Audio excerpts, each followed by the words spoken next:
But now, just to show you how complicated these learning problems can be, here's a story that is the flip side of Lauren's. Across the country in New York City, there is a young girl whose social success has been masking a painful learning problem. A problem that, because it exists in the inner city, might have been written off as something other than the neurological disconnect that it really is.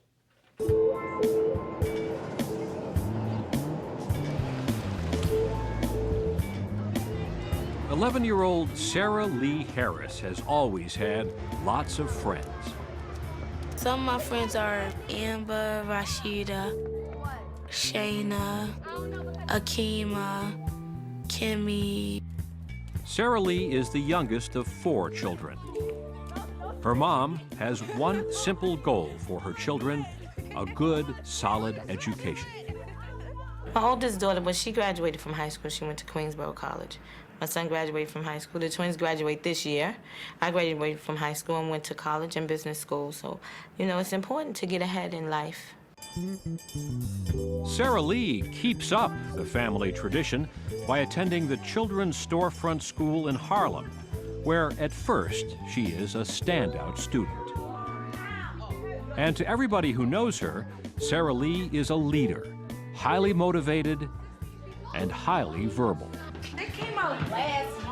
She can really hold a conversation. She will talk to you and say, all right, Sarah Lee, just a minute, just take a break for a minute. Go get you something to drink or get a fruit or something, just to hush her up for just a few minutes. White John's been in the store, right? For a long time. Told you. Feeling it. But in the 4th grade, something changes. She got real shy in history. She wouldn't participate in classroom activities, in history class. She wouldn't come with the answers. She would do her homework, but it would take her a little longer.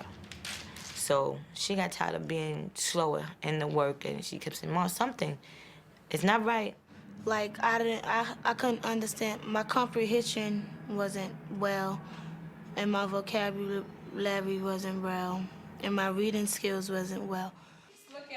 Her teacher also notices a puzzling difference between Sarah Lee's personality in class and out.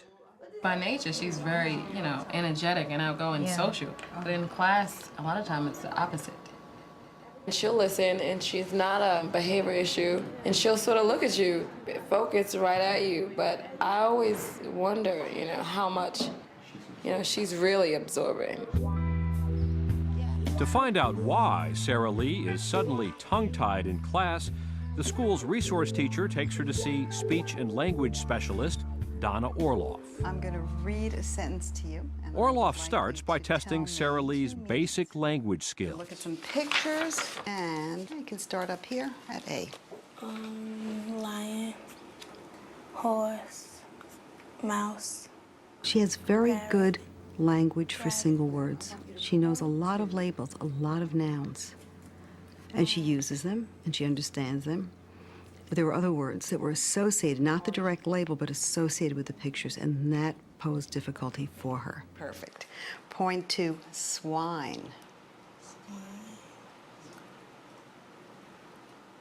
So we get to swine. She had no idea what swine is. She's heard it. She's heard it from reading Charlotte's Web. But she doesn't have that rich storage system that enables her to tap the vocabulary and to retrieve the words that she needs. Our brains are basically a very complex storage and retrieval system where every piece of information that comes into you, you put it someplace so that you can refer to it later on.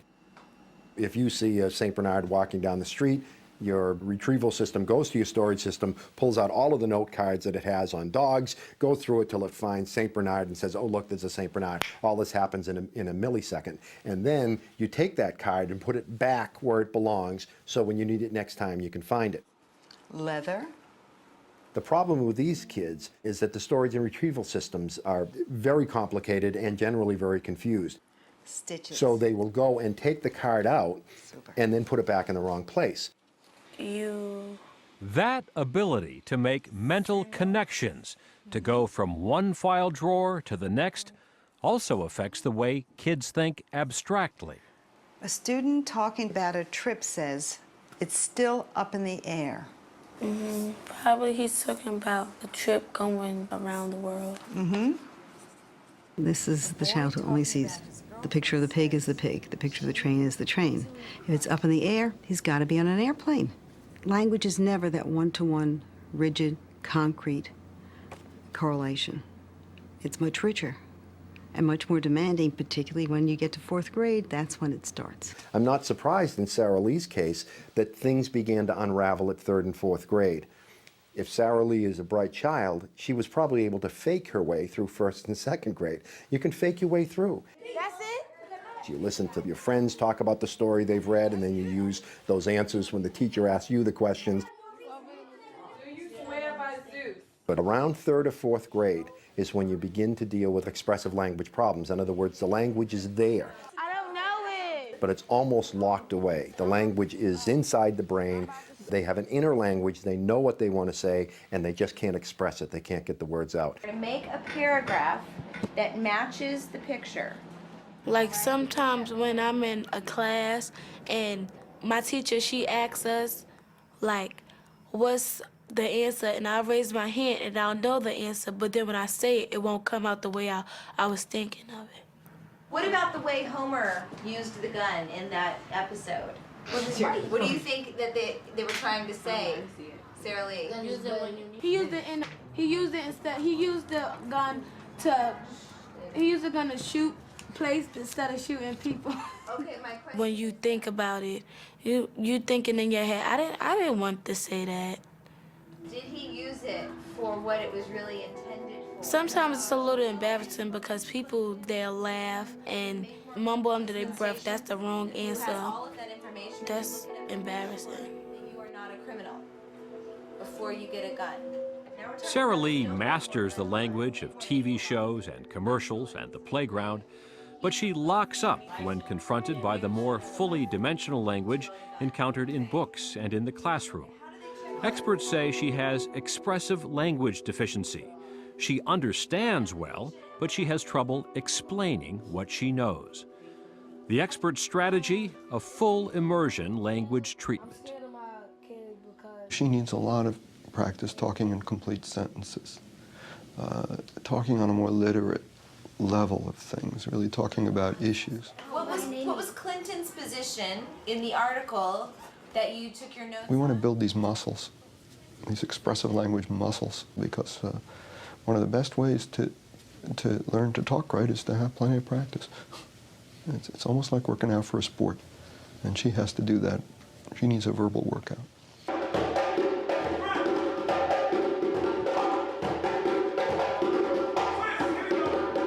You need to be a risk taker. You need to try a new word. You need to make that leap. But you have to be comfortable, you have to be confident, you have to know you're in a safe place to do it, and someone's got to be there to help give you the ammunition to take that risk. But once you start taking it, and once you start succeeding, it just, the ripple effect is wonderful. There, it's very positive.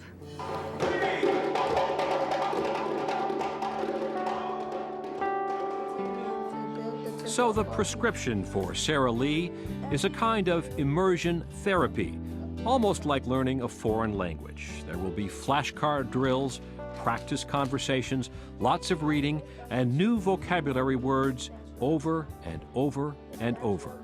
If she keeps it up, the experts believe she can overcome her expressive language deficiency.